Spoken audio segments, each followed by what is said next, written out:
Assalamualaikum warahmatullahi wabarakatuh. Kita berjumpa lagi dalam mapel sosiologi. Yang hari ini kita akan membahas mengenai kelompok dasar atau basis grup. Mungkin kalian belum paham apa sih yang dimaksud dengan kelompok dasar atau basis grup. Kelompok dasar adalah kelompok yang terbentuk secara spontan dari bawah untuk melindungi anggota-anggotanya dari tekanan negatif yang ada di dalam masyarakat dan sekaligus sebagai sumber kegiatan bagi pembaruan dalam masyarakat yang besar. Contoh kelompok dasar di sini kalian bisa lihat dalam sebuah demonstrasi di mana masyarakat itu berkumpul dalam sebuah kelompok bertemu untuk menyampaikan inspirasi mereka. Oke, yang selanjutnya adalah kita bahas mengenai kelompok besar atau dikenal dengan istilah big group. Kelompok besar atau big group adalah kelompok dengan jumlah anggotanya relatif besar dan biasanya terbentuk dari beberapa kelompok kecil. Selanjutnya adalah mengenai kelompok kecil atau small group. Adalah merupakan sebuah kelompok dengan jumlah anggotanya relatif kecil, paling sedikit terdiri dari 2 orang dan dibentuk atas dasar kepentingan yang cukup kecil dan lebih spesifik. Contohnya di sini ada sebuah kelompok masyarakat. Kelompok masyarakat kalau terdiri dari satu keluarga disebut kelompok kecil. Tetapi kalau sudah bergabung dalam beberapa keluarga bisa dikategorikan sebuah kelompok yang besar.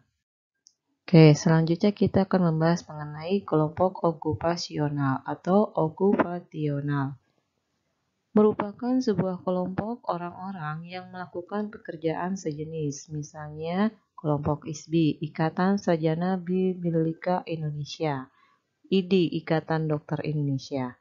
Kenapa kelompok tersebut masuk dalam kategori Karena pekerjaannya walaupun antara ISBI dengan IDI berbeda, tapi ternyata sama, yaitu membantu orang.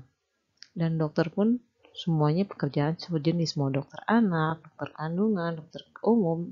Intinya adalah seorang dokter yang tugasnya menolong orang. Yang berikutnya adalah kelompok volunteer atau voluntary group.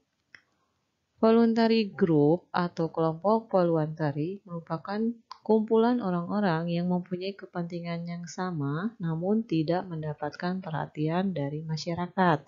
Dasar terbentuknya mencakup kebutuhan pangan, sandang, dan papan, harga diri, potensi diri, serta rasa kasih sayang.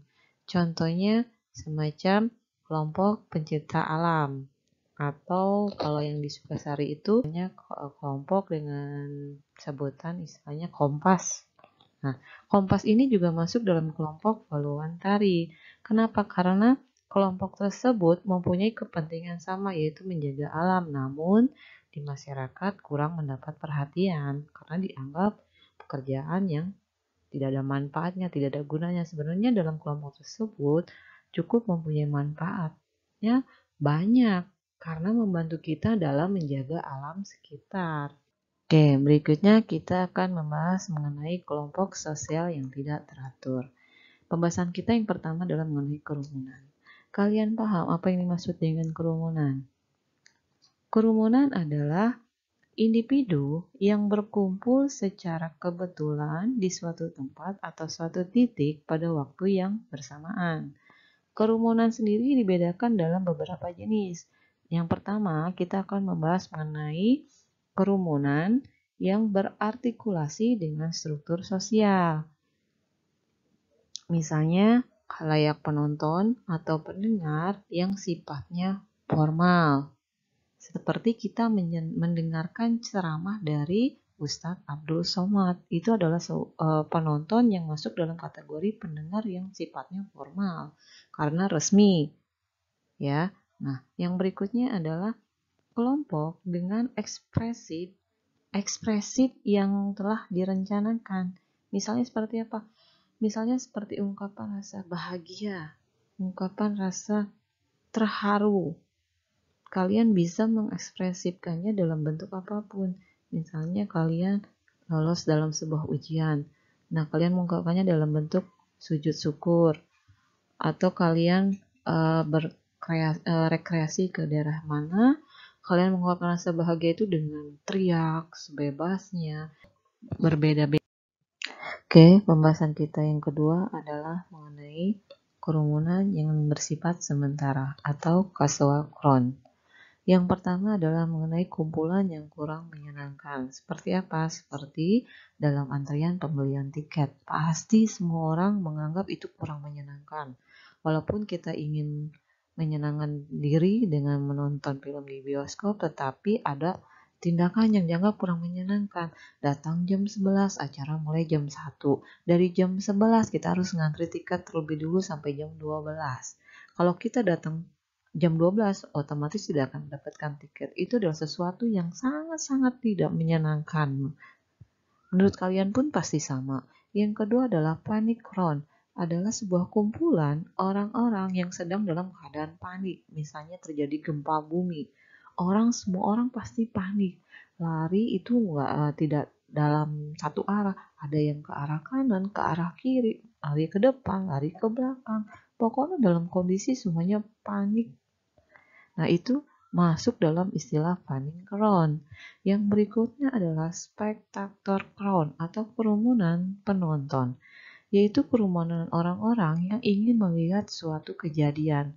Misalnya kecelakaan, orang lewat pas ada rame-rame tanya ada kecelakaan, pasti otomatis orang tersebut akan berhenti dan melihat kejadian tersebut. Sama seperti kalau depan sekolah kita ada sebuah kejadian kecelakaan tabrak lari lah. Kalian yang lagi belajar pun kalau mendengar ada yang celaka tabrak lari langsung tanpa permisi oleh guru yang sedang ada dalam kelas kalian. Oke, yang ketiga kita akan membahas mengenai kerumunan yang berlawanan dengan norma-norma hukum atau lawless crowds. Yang pembahasan pertama adalah mengenai exciting mobs. Sifat kerumunan ini tidak terkendali. Setiap orang tidak mampu mengontrol dirinya sendiri dan cenderung menggunakan kekerasan fisik, seperti adu jotos, main hakim sendiri. Itu masuk dalam acting mobs. Yang berikutnya adalah immoral crowds. Adalah kerumunan yang bersifat immoral dan tindakannya berlawanan dengan norma-norma yang berlaku di masyarakat. Seperti apa? Tindakan mabuk-mabukan, berjudi, main sabuk ayam itu adalah tindakan-tindakan yang berlawanan dengan norma-norma yang ada di masyarakat. Oke, pembahasan kita yang terakhir adalah mengenai publik. Kalian tahu apa itu yang dimaksud dengan publik? Publik adalah sesuatu yang seringkali dinamakan dengan halayak umum atau halayak ramai, atau dengan istilah dalam masyarakat yang berkumpul dalam satu titik. Kelompok sosial atas dasar kesatuan geologisnya dibagi dalam beberapa kelompok. Yang pertama adalah kelompok keluarga inti, yaitu keluarga di dalam satu rumah, bisa ayah, ibu, kakak, adik, atau paman dan bibi. Yang kedua adalah kerabat atau famili. Yang ketiga suku bangsa. Dan yang terakhir adalah klan. Kalau kerabat atau famili itu bisa sanak famili yang jauh ya, dari ibu atau dari bapak, atau yang masih keturunan satu nenek. Kalau suku bangsa yaitu yang masih dalam satu ras dengan kita. Misalnya suku bangsa Jawa atau suku bangsa Sunda, Bali, Batak, Padang, dan lain sebagainya, itu disebut dengan suku bangsa. Kalau klan adalah garis keturunan yang masih satu garis keturunan dengan kita. Kalau istilahnya itu misalnya dalam 7 turunan lah, dari udek-udek, dari uyut, cucu, cicit, dan seterusnya. Oke, sampai di sini pembahasan kita hari ini. Apabila ada yang ingin kalian tanyakan, dipersilakan. Dan Ibu akhiri dengan wabillahi taufiq wal hidayah. Wassalamualaikum warahmatullahi wabarakatuh.